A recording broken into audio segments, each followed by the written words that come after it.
Hello students, welcome back to my channel. तो आज हम पढ़ने वाले हैं पीसीआर मशीन के बारे में। पीसीआर एक्चुअली होती क्या है? PCR is a polymerase chain reaction. आपने कहीं ना कहीं ये वर्ड ज़रूर सुना होगा। तो इसमें एक्चुअली हम करते क्या हैं, इसका वर्किंग प्रिंसिपल क्या है, ये किस तरीके से काम करती है और क्या इसके कंपोनेंट्स होते हैं और साथ ही साथ इसके एप्लीकेशन क्या है, आज हम इस वीडियो में सब कुछ जानेंगे, वो भी डिटेल में। सबसे पहले बात करते हैं कि पीसीआर मशीन एक्चुअली में दिखती कैसी है। तो देखो, ये बहुत तरीके से डिपेंड करती है दिखने में। जैसे कि मैंने यहाँ पे एक पिक्चर लगाई है, ये बहुत तरीके की, हर इंस्टीट्यूट में अलग अलग तरीके की पीसीआर मशीन होती है डिपेंडिंग अपॉन देयर कैपेसिटी, है ना। तो यहाँ पर पीसीआर मशीन एक्चुअली क्या होती है, एक एक्चुअली पावरफुल टेक्निक होती है used in a molecular biology to amplify the specific DNA sequence. The PCR machine also known as a thermal cycle is an essential instrument for conducting PCR experiments. It provides precise temperature control, facilitates the repeated heating cooling cycle necessary for the amplification process. Actually में PCR होते क्या है, तो ये जो definition है ये बहुत ज़्यादा इंपॉर्टेंट है। The PCR is a polymerase chain reaction, एक पावरफुल टेक्निक है जो मॉलिक्यूलर बायोलॉजी में हम यूज़ करते हैं। डीएनए का जो स्पेसिफिक सीक्वेंस होता है ये हम यूज़ करते हैं हमारी मॉलिक्यूलर बायोलॉजी में, जहाँ पे हमें डीएनए का कोई स्पेसिफिक सीक्वेंस है और हमें उसके मल्टीपल कॉपीज़ चाहिए। So for this we need a machine, we called it as PCR. ठीक है, ये चीज़ हमें पता होनी चाहिए। अब यहाँ पर ये प्रोवाइड क्या क्या करती है, अब यहाँ से हम पढ़ रहे हैं इसका प्रिंसिपल एक्चुअली किस तरीके से काम कर रही है। तो जो पीसीआर मशीन है ये well defined series of temperature changes को फैसिलिटेट करती है। देखो, डीएनए की अगर हमें बहुत ज़्यादा मल्टीपल कॉपीज़ बनानी है तो कहीं ना कहीं डीएनए में कुछ चेंजेस यहाँ पर हमको देने होंगे इन्वायरमेंट से रिलेटेड। तो यहाँ पे हम पीसीआर मशीन में क्या क्या कर सकते हैं, यहाँ पे हम टेम्परेचर चेंज कर सकते हैं, ठीक है। और साथ ही साथ यहाँ पे हम ये प्रोसेस जो होती है ना, ये कुछ मेन स्टेप्स में होती है। सबसे पहले क्या होता है ना, डीनेचुरेशन होता है।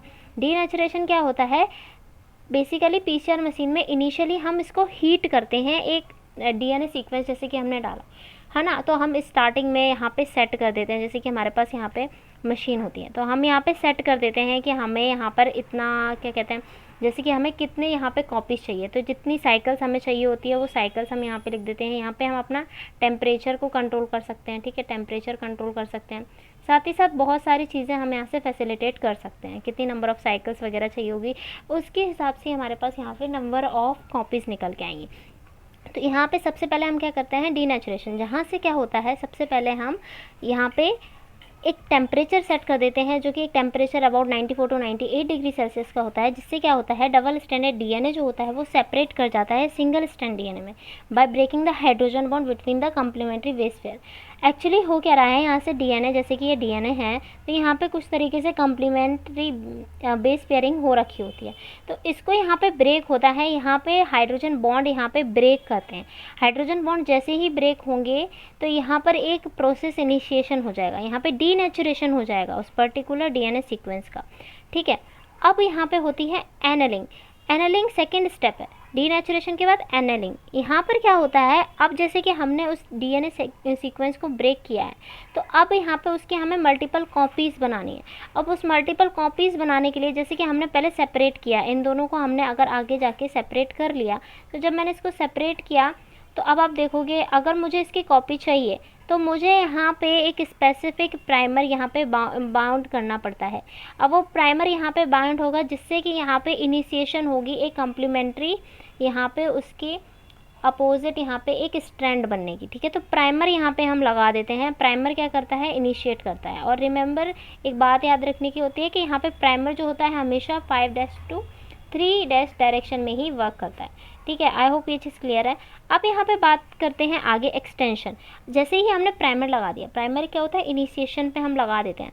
अब एक्सटेंशन यानी कि अब हमें वहाँ पे उसका कम्प्लीमेंट्री यहाँ पर सीक्वेंस एक स्ट्रैंड बनाना है, ठीक है, इसकी कॉपीज़ बनानी है। तो यहाँ पे जो टेम्परेचर होता है वो रेज कर देते हैं 72 डिग्री सेल्सियस। जैसे कि हमने देखा कि एनेलिन में हम टेम्परेचर कम कर रहे हैं compare to that of denaturation process, तो यहाँ पे एनेलिन में कम किया, लेकिन एक्सटेंशन में हम ज़्यादा फिर से टेम्परेचर बढ़ा देते हैं। तो यही पीसीआर की खासियत है, हम यहाँ पे टेम्परेचर चेंज कर सकते हैं। अब जहाँ पे जो ऑप्टिमल टेम्परेचर होता है फॉर डीएनए पॉलीमरेज एंजाइम, यहाँ पर एक एंजाइम यूज़ करते हैं हम which is DNA polymerase enzyme, ठीक है, एक ही एंजाइम है।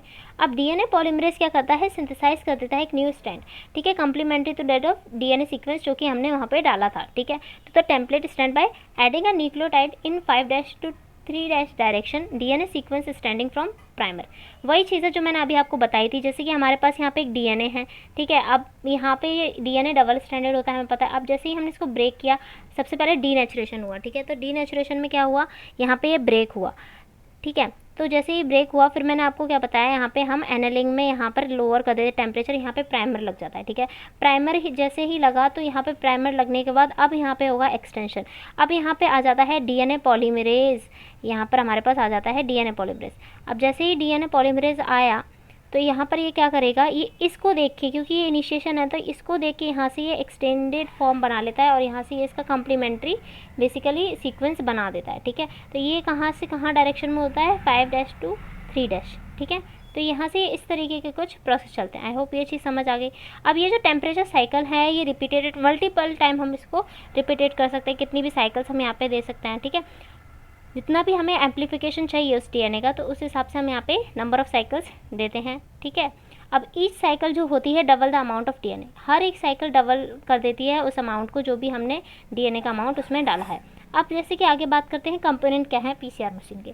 तो सबसे पहले यहाँ पे एक थर्मल ब्लॉक होता है। अब जो थर्मल ब्लॉक, यहाँ पे ये थर्मल ब्लॉक है, तो यहाँ पे जो थर्मल ब्लॉक है ना, वो एक मेन पार्ट होता है पीसीआर मशीन का, जिसमें कि हम होल्ड करते हैं पीसीआर ट्यूब को या फिर प्लेट्स को। अब जो ब्लॉक है टिपिकली कंटेन करता है एक multiple wells slots of accommodate and reaches the vessel, it provide a precise temperature. अब एक्चुअली हो क्या रहा है, थर्मल ब्लॉक यहाँ पर बेसिकली एक मेन पार्ट की तरह एक्ट कर रहा है, उसमें हम यहाँ पे पीसीआर ट्यूब को होल्ड कर सकते हैं, ठीक है।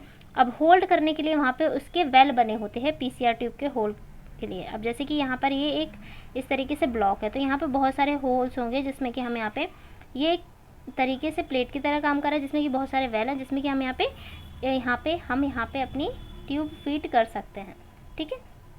पीसीआर ट्यूब हम जिसको कहते हैं, और यहाँ पे इसको प्रिसाइज टेम्परेचर मिलता है, इसलिए इसको हम क्या बोलते थे, थर्मल ब्लॉक। फिर आता है हीटिंग और कूलिंग सिस्टम, ठीक है। हीटिंग और कूलिंग सिस्टम क्या होता है, यहाँ पर जैसे नेम सजेस्ट कर रहा है हीट और कूल, तो जो पीसीआर मशीन है वो हीटिंग कूलिंग सिस्टम पे ही वर्क कर रहा है, जो कि रैपिडली अल्टरनेट कर देता है टेम्परेचर को, ठीक है, ऑफ ए थर्मल ब्लॉक, ठीक है। थर्मल ब्लॉक में हम टेम्परेचर बढ़ा सकते हैं, घटा भी सकते हैं according to the PCR protocol. जो स्टार्टिंग में हमने पीसीआर मशीन देखी ना, इस तरीके से जो यहाँ पे प्रोटोकॉल होता है ना पीसीआर मशीन का, तो वो हम यहाँ पे ऊपर से सेट करके रख देते हैं कि हमें इतना टेम्परेचर चाहिए, है ना, और इतने नंबर ऑफ साइकिल्स हमें चाहिए, जो मैंने अभी आपको बताया। इट कंसिस्ट ऑफ ए बहुत सारे एलिमेंट्स यहाँ पे होते हैं और अदर टेम्परेचर जो कि इसको कंट्रोल करते हैं, इस मैकेनिज्म को, ठीक है। अच्छा, टेम्परेचर सेंसर, थर्ड इसका जो कंपोनेंट है वो है टेम्परेचर सेंसर।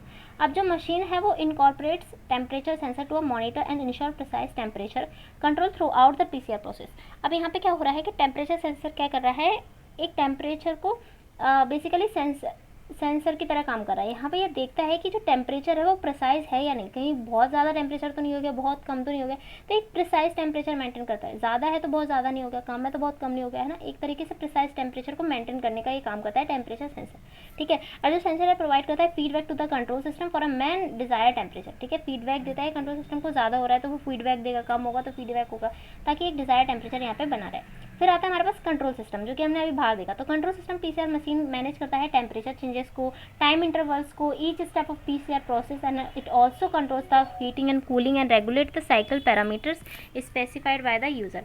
तो मैंने अभी आपको बताया कि जिस तरीके से हम यहाँ पर सेट कर सकते हैं अपना टाइम इंटरवल, हमें कितना चाहिए, टेम्परेचर कितना चाहिए, ये सारी चीज़ें, ठीक है। उसके बाद हम बात करते हैं डिस्प्ले एंड यूज़र इंटरफेस। अब यहाँ पे पीसीआर मशीन के पास एक डिस्प्ले पैनल होती है जो कि अलाउ करती है यूज़र को, ताकि वो इनपुट दे सके to desired cycling parameters, monitor the progress of a PCR user interface include buttons to touch the screen etc. तो यहाँ पे आपको डिस्प्ले देखने को मिल रही थी अभी पीसीआर में, तो वो जो डिस्प्ले होती है ना, वहाँ से हम इसको टच कर सकते हैं, अपना पैरामीटर सेट कर सकते हैं, तो कहीं ना कहीं कंट्रोल पैनल की तरह है ये, ठीक है। अब यहाँ पे बात करेंगे एप्लीकेशन की। सबसे पहले हमने यहाँ पे कंपोनेंट्स अच्छे से जान लिए हैं, तो यहाँ पे कंपोनेंट्स में हमने क्या क्या पढ़ा, रिवाइज करवा रही हूँ मैं। थर्मल ब्लॉक, जिसमें कि हम पीसीआर ट्यूब अपनी फीड करते हैं, जहाँ से हम अपना प्रिसाइजली यहाँ पे ये टेम्परेचर प्रोवाइड करता है, ठीक है। फिर हीटिंग कूलिंग सिस्टम, ठीक है। हीटिंग कूलिंग सिस्टम से क्या होता है, यहाँ पर ये रैपिडली अल्टरनेट कर देता है टेम्परेचर अकॉर्डिंग जो हमने यहाँ पे सेट किया होता है पीसीआर प्रोटोकॉल में, ठीक है। फिर टेम्परेचर सेंसर, कहीं टेम्परेचर मैनेज करता है, प्रिसाइज करता है कि एक प्रिसाइज टेम्परेचर वहाँ पे रेगुलेट करने का काम करता है टेम्परेचर सेंसर। फिर कंट्रोल सिस्टम मैनेज करता है टेम्परेचर चेंजेस को और टाइम इंटरवल को of each step of PCR process. हर एक स्टेप में, जैसे कि हर एक स्टेप में यहाँ पे डबल हो रहा है नंबर, तो हर एक स्टेप को मॉनिटर करता है कंट्रोल सिस्टम, ठीक है। अब यहाँ पे ये भी पैरामीटर्स यूज़र से ऑलरेडी स्पेसिफाइड होते हैं। अब यहाँ पे डिस्प्ले जो होती है, जो आगे हमारे पास स्क्रीन होती है, वहाँ से हम अपना डिस्प्ले कर सकते हैं इनपुट, या हमें कितनी डिज़ायर्ड साइक्लिंग पैरामीटर्स चाहिए, हम उसको मॉनिटर कर सकते हैं और ऑल्सो चेंज भी कर सकते हैं, ठीक है। तो ये सारी चीज़ डिस्प्ले और यूज़र इंटरफेस से होती हैं। तो ये सारे 5 कंपोनेंट्स अभी हमने पढ़े। अब हम बात करते हैं एप्लीकेशन के बारे में। एप्लीकेशन ये बहुत ज़्यादा इम्पॉर्टेंट एप्लीकेशन है, ठीक है। तो वैसे भी मैं आपको बता दूं कि एप्लीकेशन इसकी बहुत ज़्यादा इंपॉर्टेंट है, बहुत ज़्यादा मशीन यूज़ होती है ये in a DNA amplification process. PCR machine have a revolutionized various field of research and application. सबसे पहले डीएनए एम्प्लीफिकेशन में। अब PCR machine are primarily use to amplify specific DNA sequence for various purposes. जैसे कि अगर हमें कोई भी चीज़ की क्लोनिंग करानी है, क्लोन क्या होता है, सिमिलर टू दैट ऑफ जो भी हम उसको प्रोवाइड कर रहे हैं। जैसे कि अगर यहाँ पे कोई चीज़ है, अगर मुझे उसकी सेम टू सेम ऐसी ही कोई चीज़ बनानी है, तो यहाँ पे ये चीज़ क्या होती है, क्लोनिंग करना, ठीक है। जेनेटिक टेस्टिंग के लिए और जीन एक्सप्रेशन एनालिसिस के लिए, फॉरेंसिक एनालिसिस के लिए, तो ये बहुत सारी चीज़ों में ये चीज़ बहुत ज़्यादा हेल्प करती है कि हमको एक पर्टिकुलर सीक्वेंस की बहुत ज़्यादा मल्टीपल कॉपीज़ चाहिए। अब वो बहुत ज़्यादा मल्टीपल कॉपीज़ से क्या होता है, हमें बहुत ज़्यादा फ़ायदा भी होता है आगे जाके, ओके। अब यहाँ पे फिर सेकेंड चीज़ आ जाती है डिसीज़ डायग्नोसिस।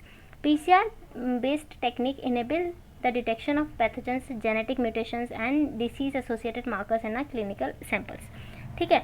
तो बहुत सारी डिसीज़ ऐसी होती हैं जो एक बार में हमें समझ नहीं आती हैं, ठीक है। तो बहुत सारी ऐसी डिसीज़ जो होती हैं उनको समझने के लिए, लाइक अगर कोई डिसीज़ है, ठीक है, तो अगर हमें उसे पहचानना है, तो अगर वो एक ही जीन में म्यूटेशन हुआ उसका, तो हमें पता नहीं चल रहा है कि किस तरीके से वो वहाँ पे डिसीज़ ऑकर हो रही है। तो बहुत ज़्यादा अगर हमने वहाँ पे एम्पलीफाई करवा लिया डीएनए, तो हमें वो डिसीज़ जल्दी पता चल जाएगी, ठीक है। क्योंकि वो मास नंबर में जितना ज़्यादा डीएनए यहाँ पे एम्पलीफाई होकर आएगा, उतना जल्दी हमें पता चल जाएगा, ठीक है। हाँ, अब यहाँ पे आते हैं जेनेटिक रिसर्च में भी हम इसको यूज़ करते हैं। PCR machine are extensively used in genetic research to study gene expression, DNA sequencing and genotype. As you already know, हम मॉलिक्यूलर बायोलॉजी में इसका कितना ज़्यादा पढ़ते हैं इसको, और ये एक्सटेंसिवली यूज़ होती है, इसीलिए हम इसको पढ़ते हैं। जीन एक्सप्रेशन के लिए, जब डीएनए की सीक्वेंसिंग कराते हैं, जीनोटाइप के लिए, तो इसके लिए हम यूज़ करते हैं, ठीक है। तो एप्लीकेशन में हमने क्या पढ़ा, डीएनए एम्प्लीफिकेशन के लिए, डिसीज डायग्नोसिस के लिए, जेनेटिक रिसर्च के लिए, ठीक है। होप सो आपको वीडियो अच्छी लगी हो। अगर आपको वीडियो अच्छी लगी हो तो प्लीज़ लाइक करें इस वीडियो को और शेयर भी कर दें जिसको ज़रूरत हो, और सब्सक्राइब कर दें इस चैनल को। और नई वीडियो जल्दी ही आने वाली है। अगर आपको कोई से भी नए इंस्ट्रूमेंट के बारे में पता करना है तो आप मुझे कमेंट में लिख के बता देना। अगर आपको इसकी पीडीएफ भी चाहिए तो भी कमेंट में बता देना, मैं आपको पीडीएफ प्रोवाइड करा दूँगी। तो मिलते हैं नेक्स्ट वीडियो में। Till then keep studying.